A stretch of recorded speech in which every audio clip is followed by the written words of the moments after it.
હળવદ નગરપાલિકાની ચૂંટણીમાં ફોર્મ ભરવામાં આવ્યા હતા, જેને લઈને ભાજપ અને કોંગ્રેસમાં ભારે ઉત્સાહ જોવા મળી રહ્યો છે।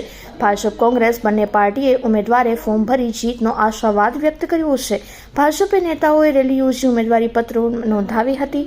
નગરપાલિકાના 7 વોર્ડમાં ચૂંટણી યોજાશે। ભાજપે કોંગ્રેસના 28 ઉમેદવારે ફોર્મ ભર્યા છે। હળવદ નગરપાલિકામાં 4 પાક્યો જંગ સર્જાશે। નગરપાલિકાની ચૂંટણીમાં આપ, બસપા, કોંગ્રેસ, ભાજપ વચ્ચે જંગ જામશે। કોંગ્રેસના તમામ બેઠક પર ઉમેદવારોએ ફોર્મ ભર્યા હતા।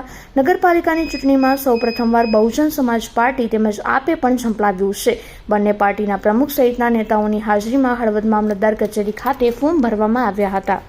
અનુસંધાને ભારતીય જનતા પાર્ટી દ્વારા અમારા પ્રદેશના આગેવાનો દ્વારા જે ભારતીય જનતા પાર્ટીના 28 ઉમેદવાર પસંદ કરવામાં આવ્યા છે, તેના માટે આજે 28 ઉમેદવારો અને ફોર્મ ભરવા માટે અમે હળવદ મામલતદાર કચેરી આવેલ છે અને આગામી છેલ્લા 25 વર્ષની અંદર હળવદ નગરપાલિકાની અંદર ભારતીય જનતા પાર્ટીનું શાસન હતું અને જે કામો થયા છે એ લોકો પાસે અમે જવાના છીએ અને વિકાસના નામે લોકો પાસે મત માંગવાના છીએ અને હું વિશ્વાસ વ્યક્ત કરું છું કે 28 ભારતીય જનતા પાર્ટી જીતીને હળવદમાંથી આવશે।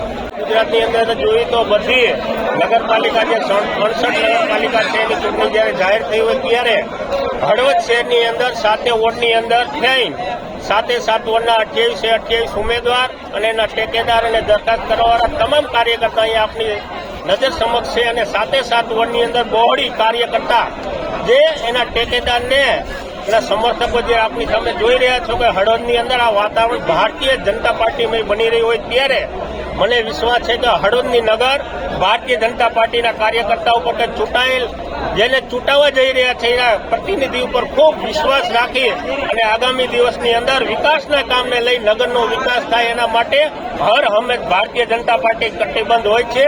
યુવાન શક્તિ છે, આખા વિશ્વમાં સૌથી વધારે યુવાનો કોઈ દેશમાં હોય તો એ ભારત દેશમાં છે।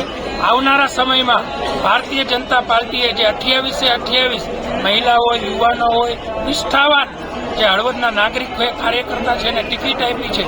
બૂથ લેવલના કાર્યકર્તાના દમ, એમના વિશ્વાસ, એમની શક્તિના જોરે હું કહું છું આગામી સમયમાં 28 સીટ ઉપર ભારતીય જનતા પાર્ટીનો ભગવો લહેરાશે, એમાં કોઈ શંકાને સ્થાન નથી। આજે ગુજરાત રાજ્યની તમામ નગરપાલિકાઓમાં જ્યારે ચૂંટણીના પડઘાઓ વાગી ગયા છે ત્યારે આજ રોજ હળવદ તાલુકા કોંગ્રેસ સમિતિ દ્વારા તાલુકા કોંગ્રેસ સમિતિના પ્રમુખ ડોક્ટર કે.એમ. લાલા સાહેબ, હળવદ શહેર કોંગ્રેસ પ્રમુખ શૈલેષભાઈ દવે દ્વારા અને અસંખ્ય કાર્યકર્તાઓની હાજરીમાં આજે મામલતદાર કચેરી ખાતે કોંગ્રેસ પાર્ટીના 28 સભ્યોનું ઉમેદવારી પત્ર રજૂ કરવામાં આવ્યું છે ત્યારે